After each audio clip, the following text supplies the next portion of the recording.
semelhança, e domine sobre os peixes do mar, sobre as aves do céu, sobre o gado, sobre os animais selvagens e sobre todo animal que rasteja, que se arrasta sobre a terra. E Deus criou o homem à sua imagem, e a imagem de Deus o criou, homem e mulher os criou. Amém? Vá comigo agora no capítulo 2 de Gênesis também, no versículo 15.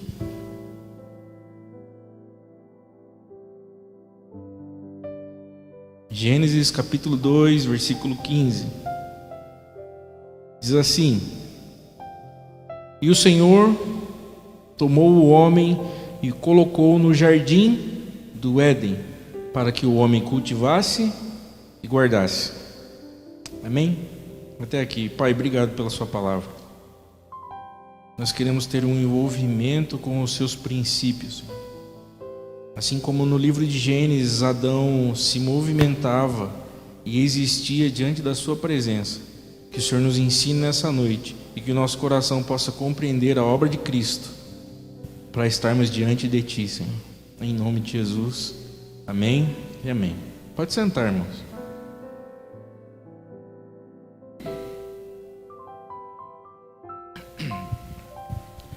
Quando nós pensamos em culto, em adoração, às vezes na nossa cabeça está muito associado música, canções e tal. Mas quando nós olhamos para o Éden, quando Deus criou Adão,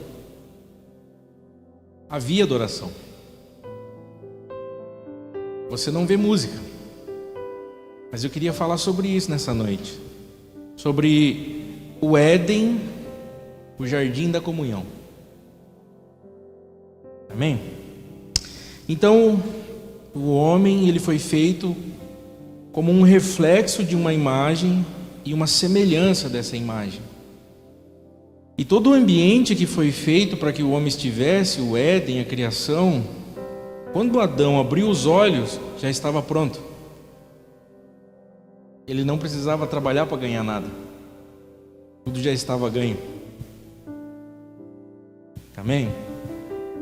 Adão, ele tinha tudo. Quando ele abre os seus olhos, ele está diante de algo que já está pronto. E Deus tinha feito tudo bom.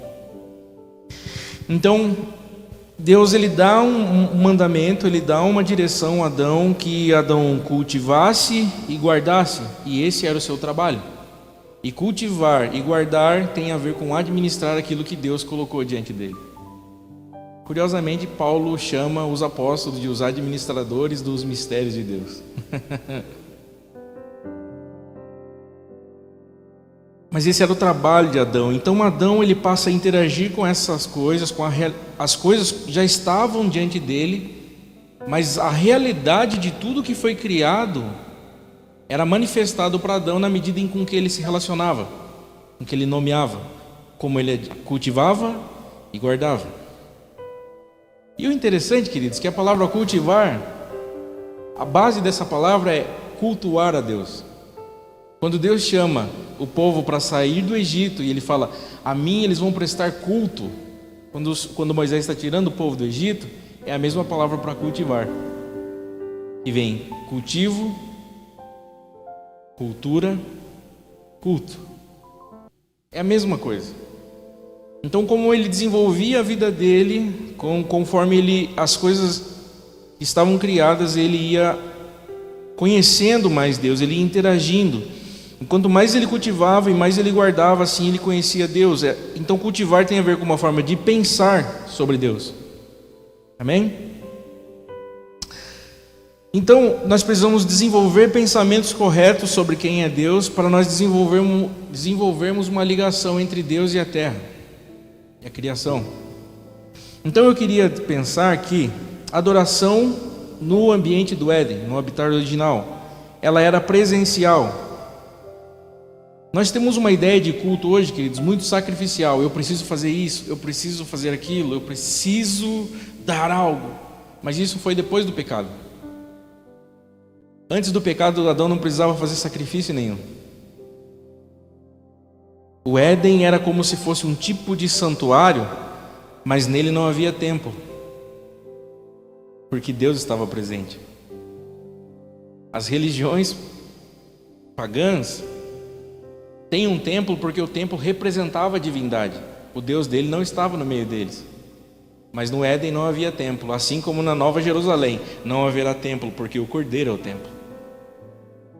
Então Deus estava no jardim, e num certo sentido, queridos, então o jardim era como se fosse a habitação de Deus, era como se fosse o templo de Deus, e Adão estava nesse lugar. Amém? A terra do Éden era a casa de Deus, o lugar da habitação do Altíssimo. Então, quando nós pensamos em culto, eu queria trazer uma ideia aqui, queridos. Existe um termo conhecido na história da igreja, na teologia, que é chamado corandel, que significa a vida diante a presença de Deus. Só que ele carrega um significado muito maior que isso, que é viver a vida inteira na presença de Deus, sobre a autoridade de Deus, para a glória de Deus. É algo muito maior do que pensarmos em um lugar secreto. Porque se nós pensarmos apenas em entrar em um lugar secreto, quando nós saímos desse lugar, nós estamos ainda na presença de Deus? E o nosso erro muitas vezes é achar que nós precisamos entrar e sair. Adão vivia nesse lugar. Aleluia. Davi, ele pensava: quando eu habitarei nesse lugar? A mente dele nunca foi de entrar e sair. Então você veio para o culto, você está aqui cultuando a Deus, você está querendo ter uma experiência com a presença de Deus. Sim ou não? Você precisa sair daqui e entender que Deus está onde você está. Não existe uma falta de Deus na segunda-feira. O mesmo Deus de domingo à noite é o Deus da segunda de manhã. Quando toca o despertador e você tem que trabalhar, a sua motivação para se levantar deve ser a mesma de vir ao culto: viver para a glória de Deus.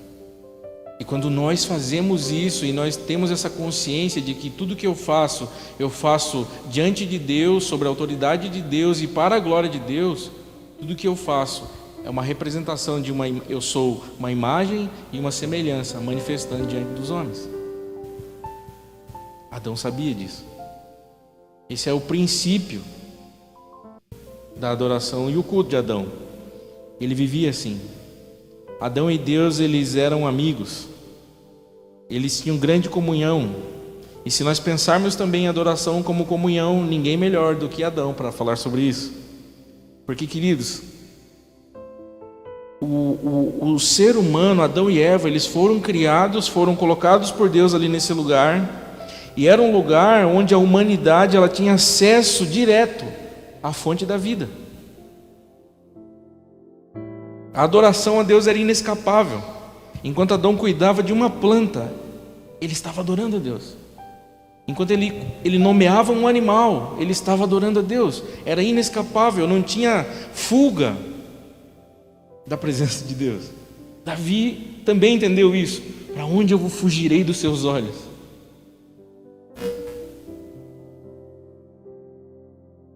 Uau! Era inescapável, eles estavam cercados pela presença do Senhor. Eles podiam se relacionar com Ele de uma maneira que hoje, queridos, nós não conseguimos imaginar. Paulo fala que é como se fosse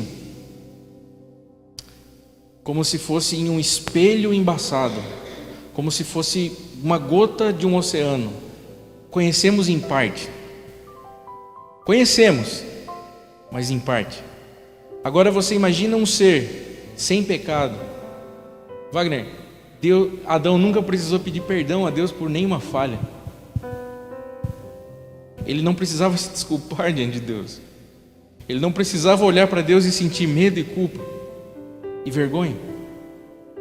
Era uma comunhão tão plena que quando ele olhava a Deus, ele sabia quem ele era e quem Deus era, a tal ponto de ele se sentir pleno.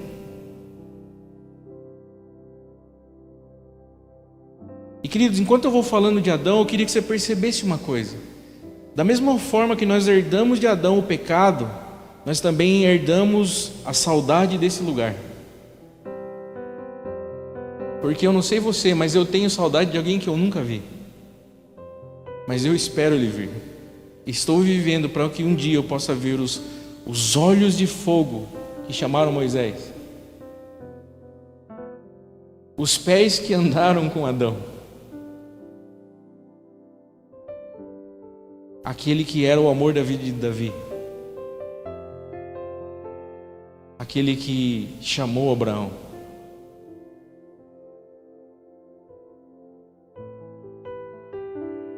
Aquele que teve coragem de se colocar em uma cruz por amor a nós.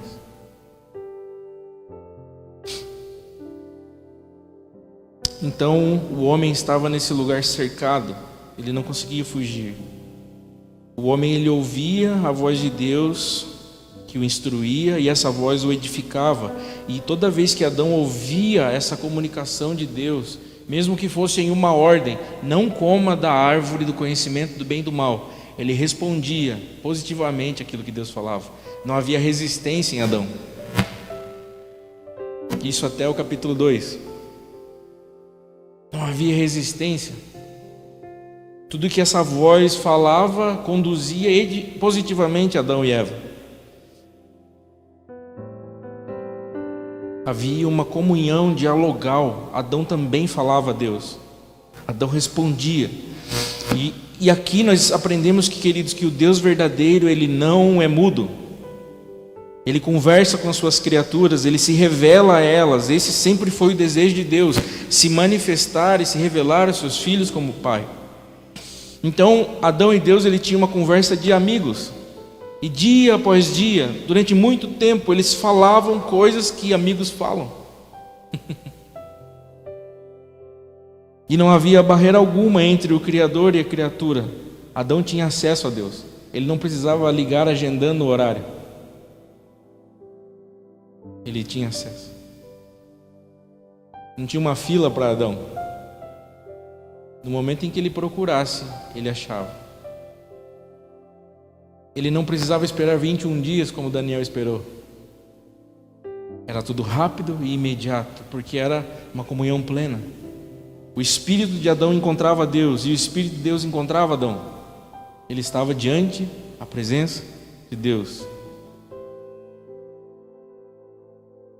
Como eu disse, Adão, ele não precisava pedir perdão por alguma coisa que ele falhou, porque o seu relacionamento com Deus era impecável. Ele estava na presença de Deus, face a face, e então nunca precisou confessar os seus pecados, porque não havia. Parecia algo muito estranho à natureza de Adão, pecado.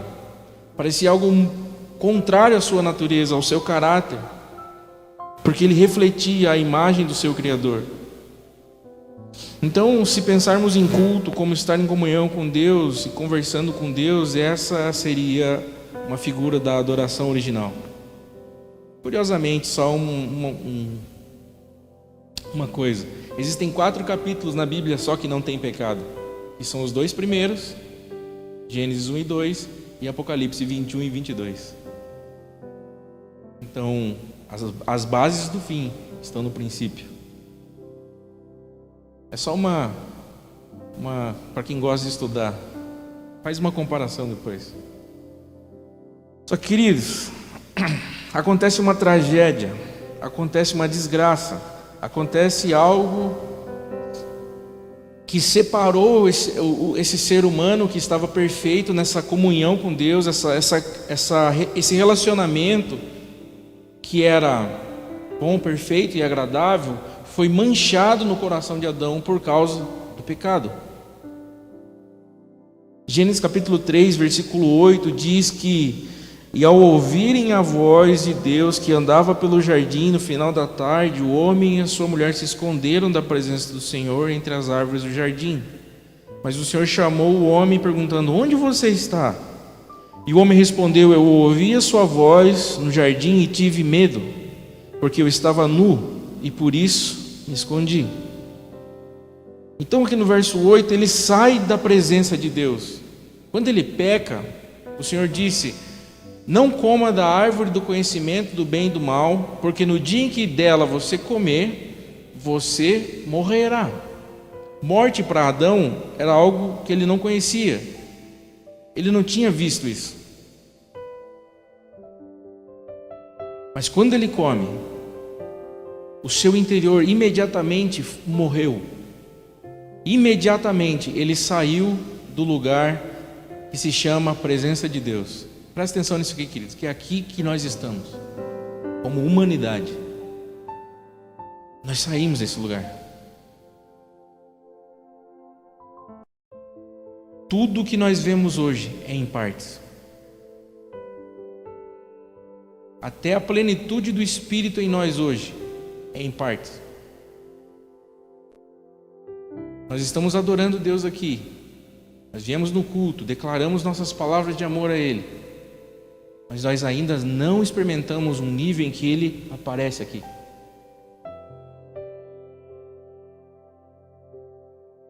Alguém já viu isso? Mas alguém aqui já experimentou uma presença tão forte de Deus que parecia que Ele estava? Sim ou não? Levante sua mão. Então, isso ainda é uma gota perto de um oceano. Nós estamos ainda em um processo, porque o pecado ainda está agindo em nós. Tem alguém aqui que não peca? Nós pecamos. Mas chegará um dia em que ninguém mais vai precisar falar de Deus, porque Ele será conhecido por todos, porque Ele estará em plenitude na terra. E nós estamos trabalhando por esse dia. Mas aconteceu essa tragédia, essa desgraça, o pecado, então o homem começa a sofrer por causa disso, e o pecado que ele entrou no mundo, não só porque Adão comeu. O pecado não foi ele ter comido. O pecado foi a desobediência. Deus disse que não era para ele comer. E ele quis comer. Porque a tentação de Satanás ali não foi para que eles apenas comessem, mas é que Deus fez Adão para que Adão vivesse na presença dele, no hoje, para que ele nunca pensasse no amanhã. Quando Deus criou todas as coisas e ele abriu os olhos e estava pronto, significa ele não precisava pensar no amanhã, estava tudo pronto. Ele não precisava acumular para o amanhã, ele não precisava juntar riquezas na terra, porque tudo estava pronto. O que Satanás faz? Adão e Eva, vocês não estão prontos, vocês não são plenos, porque sabe por que Deus falou para vocês não comerem da árvore do conhecimento do bem e do mal? É porque vocês ainda não são, mas no dia que vocês comerem, vocês serão igual a Ele. O que Satanás fez? Colocou a cabeça de Adão e Eva no futuro, tirando do foco do presente. Ele disse: vocês não são, se comerem se tornarão. E Deus disse: vocês são, e por isso não precisam comer. Porque Deus não nos fez, queridos, para conhecer o bem ou o mal, mas Ele fez Adão e Eva para conhecer a vontade dEle. E isso é diferente. E o pecado de Adão e Eva foi querer ser independente de Deus, pensar sem Deus o que é bem e o que é mal. E agora me diga, nós como homens caídos, falhos, nós temos poder e autoridade para dizer o que é bem e o que é mal? Sim ou não? Não.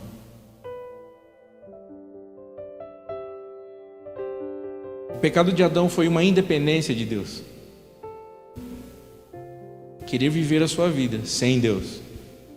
O nome disso, queridos, é secularismo. É onde nós tiramos Deus daquilo que deveria ser dele. E isso é uma tragédia. Então o homem começa a sofrer. E agora sim ele precisa, para comer, trabalhar. Agora ele precisa arar a terra. E ele é expulso desse lugar chamado Éden. E ele é expulso do Éden, queridos. Nunca mais o homem teve acesso àquele lugar.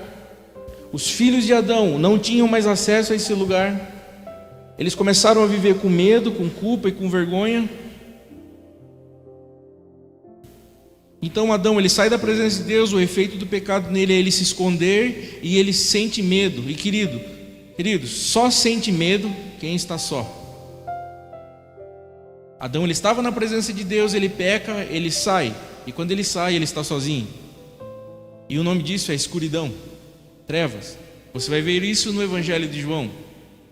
E Adão, olhando para a luz, olhando para a vida, e ele em escuridão, agora ele sente saudade, ele sente medo e sente só.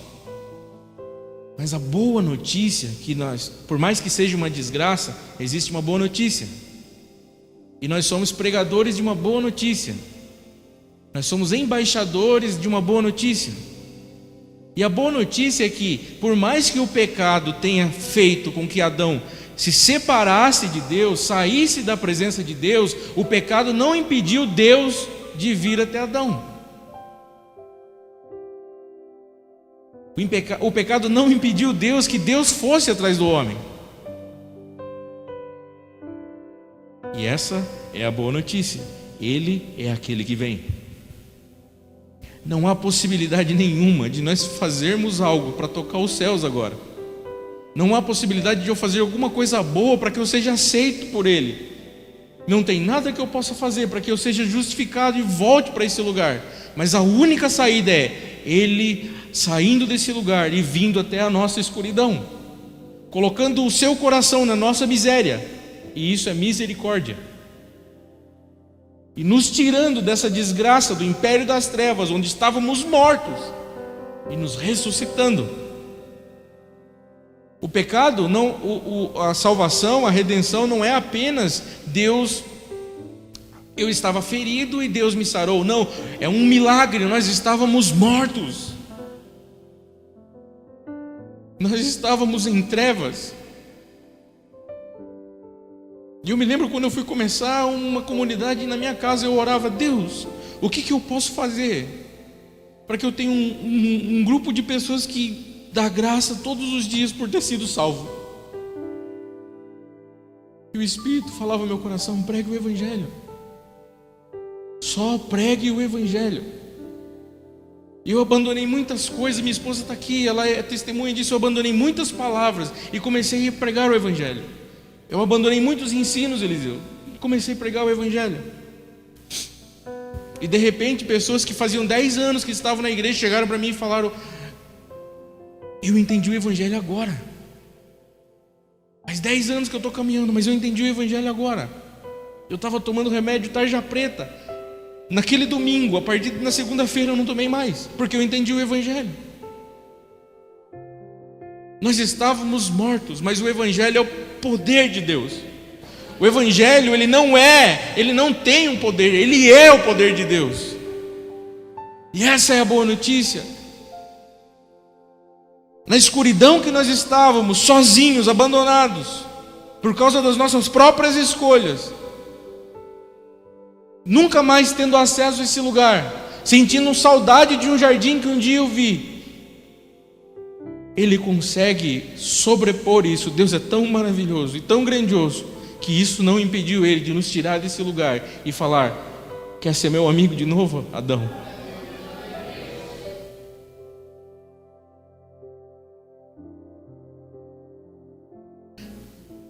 Eu já fui um Adão, mas Jesus, misericordioso em amor, é aquele que me achou. Um dia sem vontade de viver, não tendo mais expectativa e planos de mais nada, Ele me encontrou.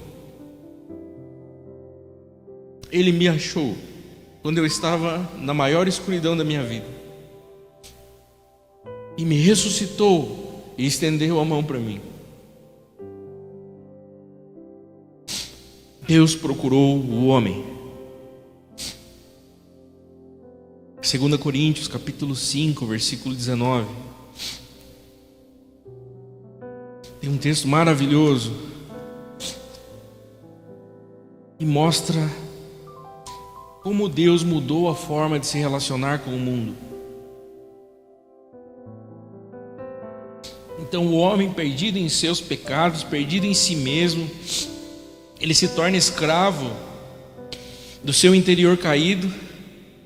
A pessoa que era a sua alegria, então passa a ser o motivo de medo por causa do seu pecado. As coisas mudaram dentro de Adão. Ele começou a ser dominado pelos seus próprios desejos, suas próprias concupiscências, suas soberbas, e se tornou escravo do seu interior caído. Os frutos de Adão começam a ser amargos, e ele começa a ser infrutífero, e vivendo em escuridão e degradação. Cada vez mais o homem foi indo para esse lugar, até que chega um ponto onde o Filho de Deus, o Deus encarnado, vem, faz amigos de novo, salva os homens, funda uma igreja que é a exata expressão de quem Ele é, a imagem e semelhança de Cristo. E nesse momento Paulo diz sobre o que estava acontecendo no capítulo 5 de 2 Coríntios, versículo 19. Ele diz assim: pois Deus estava em Cristo, fazendo o quê? Reconciliando consigo mesmo o mundo, e não levando em conta as transgressões dos homens, e nos encarregou da mensagem da reconciliação. E agora fazemos parte de uma nova realidade. Os homens que viviam na terra, não havia mais ninguém que podia ser uma imagem e semelhança do Altíssimo. Agora recebem a imagem do Filho. A igreja agora se torna, aqui no versículo 20, ele diz: portanto, somos embaixadores de Cristo, como se Deus vos exortasse por nosso intermédio. Assim suplicamos que por Cristo que vos reconcilieis com Deus, porque aquele que não tinha pecado, Deus o fez como sacrifício pelos nossos pecados, para que nele fôssemos feitos justiça de Deus. Aleluia. E eu gosto do que Paulo fala sobre Jesus em Romanos. Ele: graças a Deus por Jesus Cristo.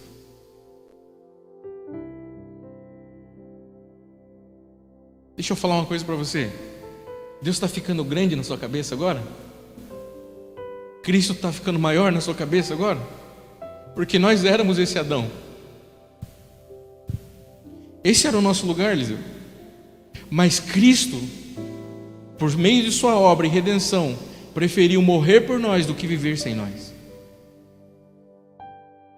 E essa não é uma mensagem que está aplicada a todos, mas àqueles que fazem parte da família.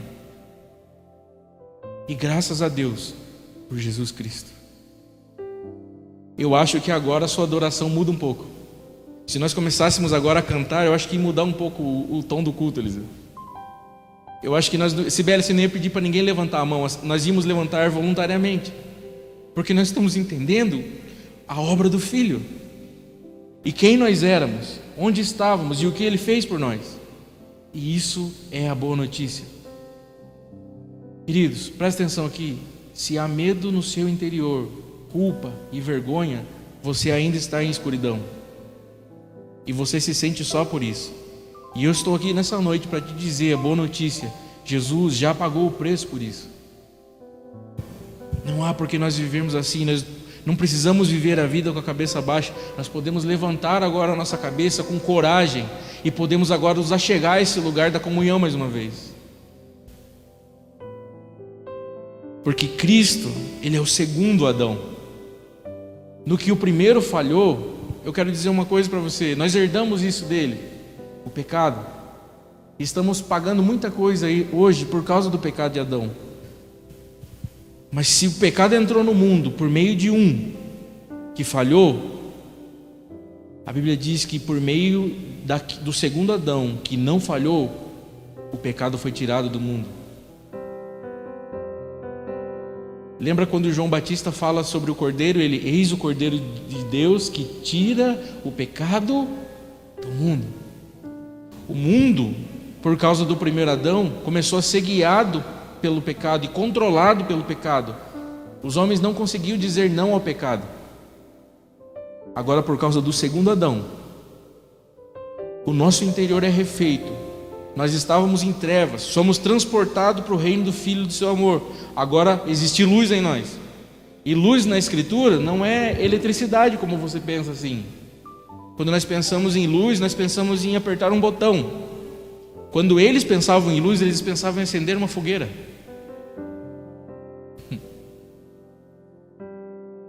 Tanto que a luz que há no cordeiro, os olhos dele são como chamas. Uau! Não dá para ser frio. Não dá para ser gelado. Não dá para ser de qualquer jeito.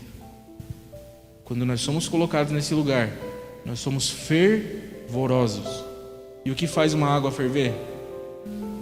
Fogo. Que o fogo dos olhos de Jesus incendeie os nossos corações. Graças a Deus por Jesus Cristo.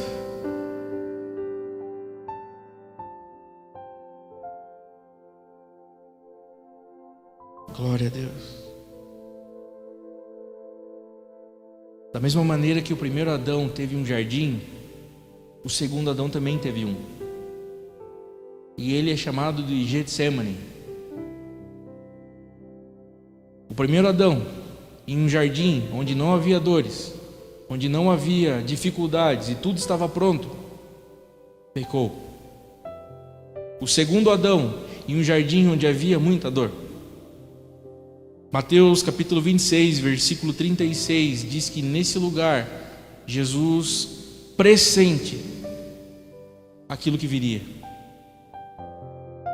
Presta atenção aqui comigo só um minuto. Olha aqui para mim.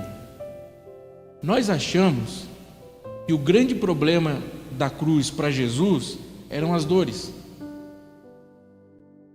Tanto que quando nós assistimos aquele filme do Mel Gibson, A Paixão de Cristo, e nós vemos ele sofrendo, nós choramos com dó de Jesus, achando, meu Deus, que sacrifício, como ele sofreu. Sim ou não? Esse não foi o grande problema para Jesus. As dores perto da dor que ele passaria, não chega nem perto do que ele sofreu. A maior dor de Jesus na cruz foi aquela que ele falou: Eloi, Eloi, lama sabachthani.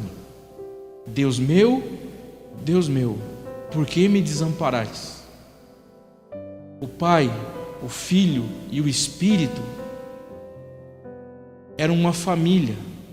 A comunhão de três pessoas que é uma só. E isso é um mistério. O nome disso na história da teologia é Trindade. Um Deus que não se separa. Um Deus que mesmo sendo um, é três, que é três e é um. Não dá para explicar, é mistério. Amém?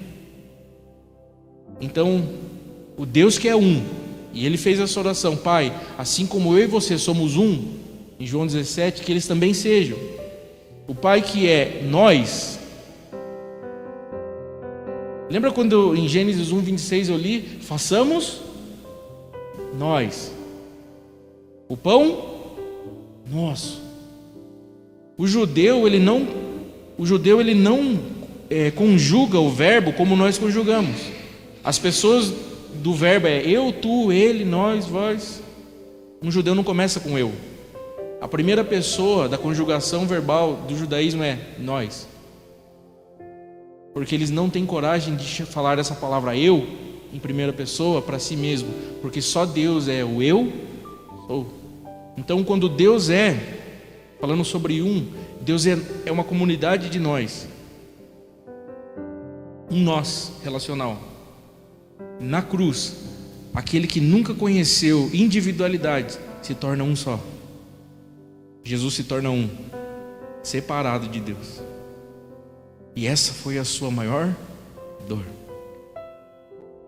Quando ele orou: Pai, se for possível, afasta de mim esse cálice, ele não estava pensando em açoites, em tapas, mas ele estava pensando: por um momento, eu vou me separar de ti.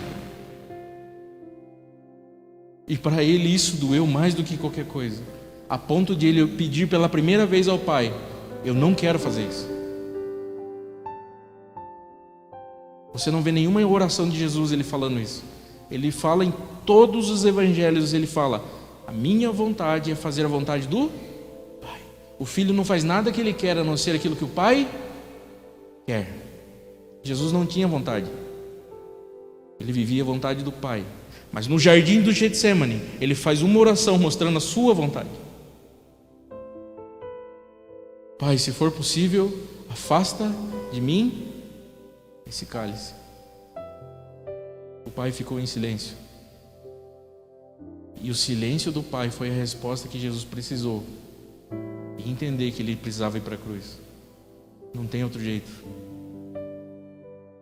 Não tem outra forma. Porque o primeiro Adão se afastou de mim.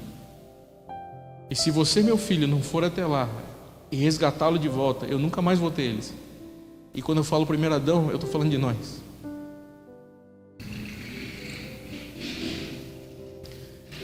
E ele vai. Sabe uma coisa? Deus não encontrou resistência no Filho. O coração de Jesus não foi resistente à vontade do Pai. Ele foi para a cruz, morreu por nós, ressuscitou, porque o pecado não podia segurar ele naquele lugar de morte, porque ele não tinha pecado. O que segurou o Adão nesse lugar de escuridão foi o poder da morte, por causa do pecado. E quando chegou o momento, ele rompe 3 dias. No terceiro dia pela manhã, ele ressuscita. A morte não consegue segurá-lo. A morte tenta prender ele naquele lugar, mas ela não tinha força. E ele sai. E quando ele sai, ele traz com ele o primeiro Adão. E todos nós que estávamos nele, Eliseu. Ressuscita. E quando ele ressuscita, eu sempre me perguntei, eu falei, cara, por que Jesus, quando ressuscitou, não apareceu lá a Herodes, aos fariseus e falava, aqui, ó, vocês não queriam que eu aqui, ó, ressuscitei. Mas ele não apareceu a nenhum desses caras. Ele não foi a nenhum desses. Quem foi a primeira pessoa que vê ele? A Bíblia diz que é Maria Madalena. Maria, irmã de Lázaro, perdão. Ela está lá e ela olha para Jesus em João capítulo 20, versículo 5, você pode ver isso. Ela começa a olhar e fala, quem você está procurando? E quando ela olha para ele, ela achou que ele era um jardineiro. O que o primeiro Adão era? Um jardineiro. Sabe o que ele está falando? A mulher figura da igreja, ele está falando para ela o seguinte: Jesus, como jardineiro, está mostrando para a sua igreja que ele restaurou todas as coisas e que por sua obra nós podemos novamente ter comunhão com Deus e uns com os outros. Nós estávamos mortos, mas ele nos ressuscitou e está falando, o jardim está aberto de novo. A sua morte foi para que nós não ficássemos mais sós, ele preferiu morrer por nós, ele preferiu sofrer por nós. E a cada comunhão que ele estava tendo com a dor ali na cruz, ele estava mostrando para nós, vocês não precisam mais ter medo, vocês não precisam mais viver ansiosos, vocês não precisam mais viver com culpa e vergonha, eu venci a morte. Quando os discípulos em Lucas 24 estão ali com aquele sentimento, o que está acontecendo? Ele fala, por que vocês estão ansiosos? Eu estou aqui. Quando ele ressuscitou, ele apareceu apenas àqueles que o amavam. Isso diz muito para nós. O quanto nós amamos Jesus. O quanto nós amamos a obra da cruz. O quanto nós agradecemos a Ele porque nós estávamos mortos. Mas por causa dele, estamos vivos. Essa é a boa notícia. Amém? Feche os teus olhos um minuto. Eu queria orar com você.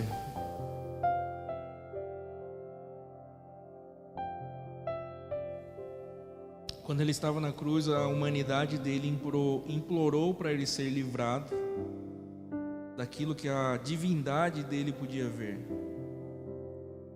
Jesus, o carpinteiro, ali como homem, roga, olhando para dentro daquele buraco escuro que é a separação de Deus, e implora, será que não pode haver outro jeito?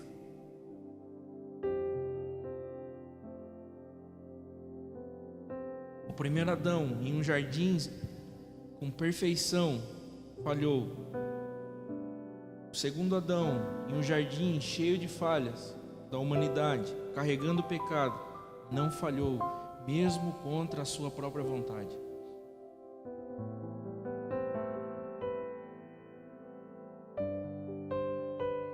Deixa o Espírito Santo ministrar o seu coração. Deixa o Espírito Santo mostrar quão grande é Cristo em você, para que você não precise mais viver com medo, com culpa e com vergonha. Para que você saiba que agora há um caminho, um novo e vivo caminho. Não feito pela capacidade humana, mas pelo sangue do Cordeiro de Deus, que tira o pecado do mundo. E por causa dessa vida que estava sendo entregue ali, hoje temos nós redenção no sangue do Filho. E podemos encarar tudo na nossa vida, até mesmo um jardim do Getsemane, com a cabeça em pé, com firmeza, com coragem, com força, com fé, a tal ponto de nós olharmos para as tribulações da vida e nos alegrarmos em Deus, porque elas produzem em nós perseverança, porque nós não estamos mais sozinhos, porque nós não somos um povo que é só.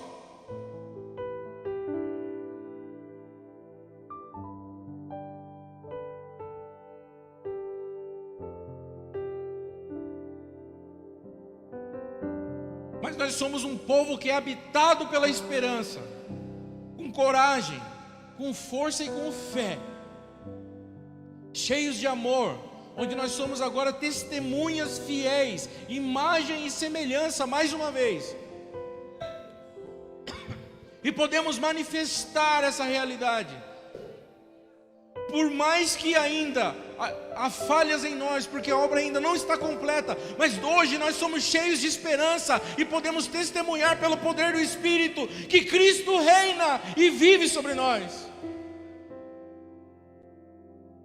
Que em todas as nossas dificuldades, no jardim do Getsemane que cada um tem aqui, nós possamos olhar assim como Jesus olhou e falar: Pai, nós estamos aqui diante de Ti para fazer Sua vontade, porque no Teu livro foi escrito a nosso respeito, e eis-me aqui para fazer Sua vontade. Nós queremos ser filhos que o Teu Espírito encontra em nós um coração que não é resistente.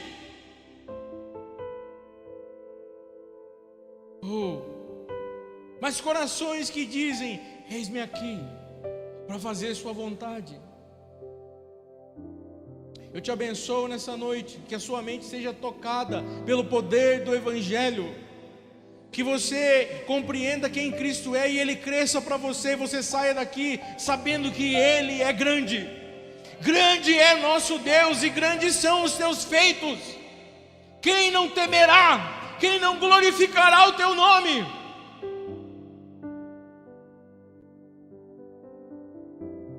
Nós damos graça nessa noite por Jesus Cristo, Pai.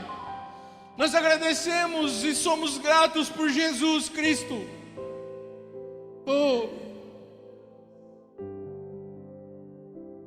Sim, nós queremos Te conhecer, Jesus. Queremos conhecer Jesus. Queremos conhecer a Cristo e ser encontrados em Ti, Jesus. E sabemos que há um lugar em nós, em Ti, e que nada pode nos separar desse lugar. Não tem nada nesse mundo, na criação, no reino do Espírito, que possa nos separar desse lugar, Senhor. Nada pode nos tirar de Ti. Nós somos as ovelhas que estão nas Suas mãos, e ninguém pode arrebatar-nos de Ti, Jesus. O nosso coração cresce nessa esperança e é testificado nessa noite. Nós somos Teus.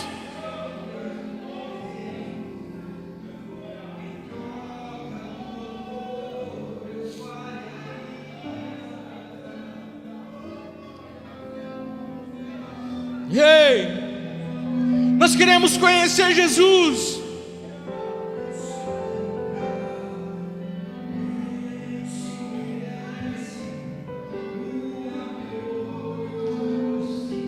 É de graça, não é por obras, é dom de Deus.